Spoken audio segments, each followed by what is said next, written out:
Friends, welcome to tripod vloggers channel. இன்னைக்கு பார்த்தீங்கன்னா எங்கள் வீட்டில் பலாப்பழம் பறிக்கிறதுக்கு நாங்கள் வெட்ட போகிறோம். ஸோ அந்த vlogலாம் பார்க்க போகிறோம். நம்ம சேனல் ஃபஸ்ட் டைம் பார்க்கறதுனா கையை சப்ஸ்கிரைப் பண்ணிக்கோங்க. வாங்க வீடியோக்குள்ளே போகலாம். இப்போ பாருங்கள் ஃப்ரெண்ட்ஸ், பலாப்பழத்தை வெட்டிட்டு இருக்காங்க. வெட்டுறது ரொம்ப கஷ்டமாக இருக்கு போல. வெட்டிட்டாங்க ஃப்ரெண்ட்ஸ்.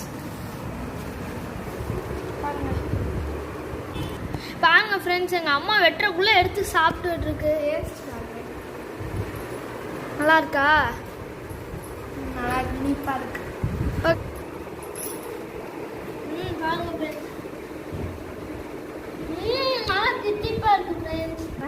ஃப்ரெண்ட்ஸ், பாதி இது கிட்டத்தட்ட உரிச்சிட்டோம். இப்போ பாருங்க, எங்கள் அம்மா தூக்கி போடுவாங்க. பாருங்க தூக்கி போட்டாங்க. பாருங்க பாதி உரிச்சாச்சு. ஃப்ரெண்ட்ஸ், இப்போ நாங்கள் வெட்டினதை கொஞ்சம் கொஞ்சம் எங்கள் பக்கத்து வீட்டு ஃப்ரெண்ட்ஸ்க்கு கொடுக்க போகிறோம்.